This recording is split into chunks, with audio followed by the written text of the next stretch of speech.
What up, guys? This is Reckless Shade, and I'm dancing on top of a freaking mountain.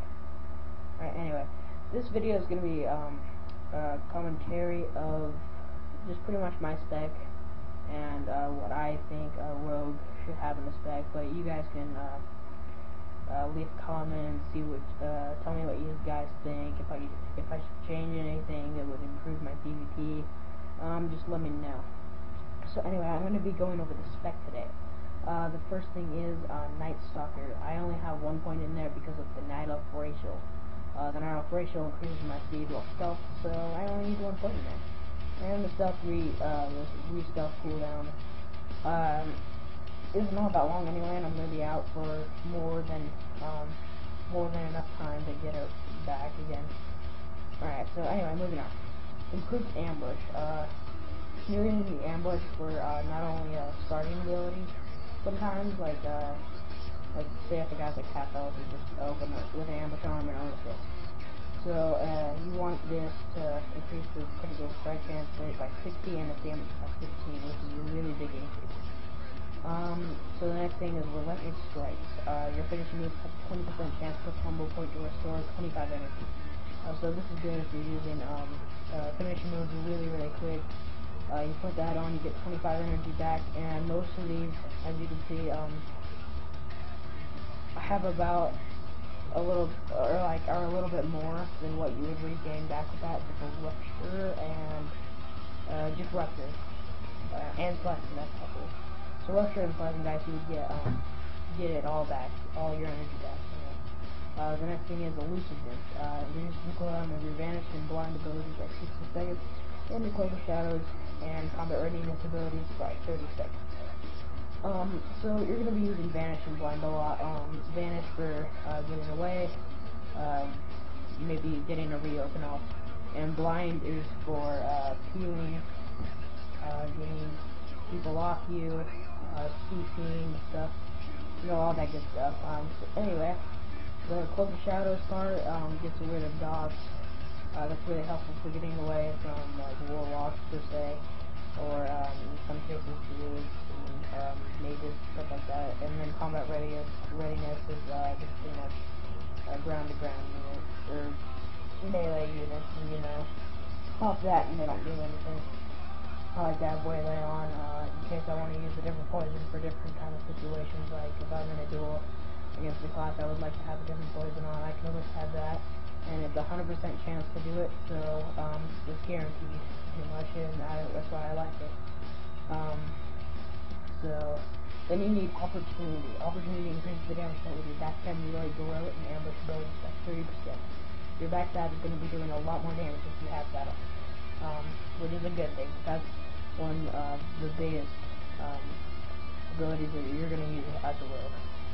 Energetic Recovery empowers your recuperate ability. Having a periodic effect to also restore total energy, and so it doesn't happen all the time. It doesn't happen very consistently, but it's still good to have just in case. You know, if you have it on all the time, you'll get it, and you'll get energy back really quick. And so it's always good to have that. Then find Weakness. Your ambush, garrote, and cheap shot abilities reveal a flaw in your target's defenses, causing all your attacks to bypass 70% of that enemy's armor for 10 seconds. So, this is why rogues, they usually have pretty good burst damage, for the first 10 seconds. And, this is all to it. I mean, versus a warrior, how much armor they have is, 1, ridiculous, and 2, just not even right, and overpowered. And so this helps get past it, and helps a lot in facing tough targets. Then you have Hemorrhage. It says that you'll be doing like 315% damage if a dagger is equipped, which you're gonna need for subtlety. You don't want a sword or an axe or anything else. So if you have daggers, you're gonna want to have this. And if you get the glyph, it also causes the target to bleed a little bit, and that's just for keeping people out of stealth. You know, keeping them from re-stealthing and all of that stuff. So anyway, the next one is Honor Among Thieves. You're gonna want this not only for the 5% increase on crit, but for the chance that you'll get a combo point when everyone else in your party or raid gets a critical hit. So you get a combo point every time someone else crits and you crit. So that's really, really nice to get really good and quick combo points. For premeditation, you want to use this as soon as you see your target. You want to put it on them, and then you want to open up. If you open up with, say, a cheap shot, then you'll have 4 combo points to start out with. You use hemorrhage, backstab, whatever you want, and then you'll have 5 combo points and you'll go to town. Alright, so next line is pre-preparation. It finishes the cooldown on a whole bunch of stuff, and this is an absolute need. Like your sprint, your vanish, your kick, your dismantle, smoke bomb, and shadow step. So you're gonna want that for sure. This one increases your damage by 15% with if you have a bleed on them. And that's why you want hemorrhage, the glyph of hemorrhage to get that tiny bleed on them. Increases your damage by 16%. So that's really important for it. So then the next thing is water to the shadow. So this is the energy cost of your backstab and ambush ability for 20. And the energy cost of your hemorrhage and fan knife ability by 6. So you pretty much know what that does. Shadow Dance. This is a really, really awesome ability. It allows you to pump out lots of damage. And if you make the macro where it pairs your Shadow Dance with a trinket, the PvP trinket that increases your damage by an insane amount, then you put those together and then you use it at the same time and it only sticks. And it's only a 1 minute cooldown. And if you have the glyph, it saves you 2 seconds, so you get 2 extra seconds while in Shadow Dance, and you can use ambush, shot, premeditation, go rogue, it's just insane amount of stuff. Still costs the same amount of energy, but it's really, really worth it. It can help out the damage. Alright, over to combat. You want this because it also gives you 1% additional healing with your recuperate, and while it's on, you take the damage you take is reduced by 60%, which is really, really nice considering that all rogues should have this at all times. If you don't, you're kind of missing out, and you're probably going to get it. Alright, the next thing is in assassination. Super big race. You only want 2 in there, and that's the only reason you have just 2 in there is just to get to the secondary line, which is really important. And so above, you also want lethality. I mean, it increases the critical strike damage bonus of your sinister strike, backstab, mutilate, and hemorrhage abilities by 30%. So when you do crit, it's going to do a lot of damage, and it's doing insane amounts of damage. So after that, then you're going to want puncturing moves. Increases the critical strike chance of your backstab ability by 30%. And then mutilate by 15, but we're mostly focusing on the backstab.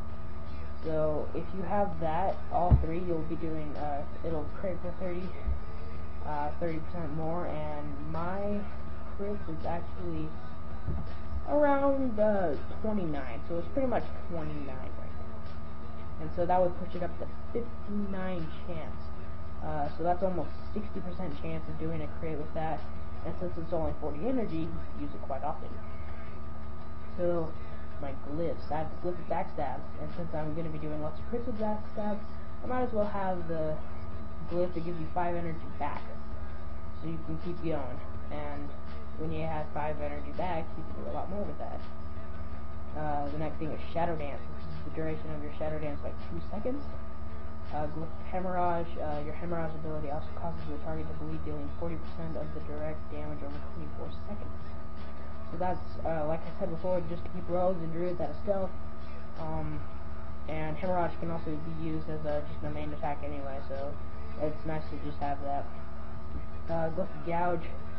Great for healing. You don't have to be facing the target, or the target doesn't have to be facing you, which is really nice. If you're trying to peel, or you're just trying to get them off you, or whatever.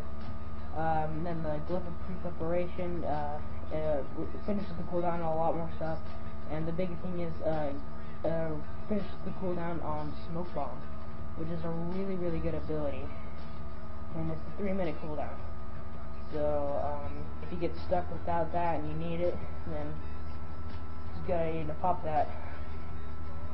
Alright, on to minor glyphs. It doesn't really matter what you have for minor glyphs. It's really up to you. But I just have these just because I thought they were the best options. So you want, well, you should get blurred speed just so you can like walk across water if you're PvPing. That can be important sometimes for getaways and stuff like that.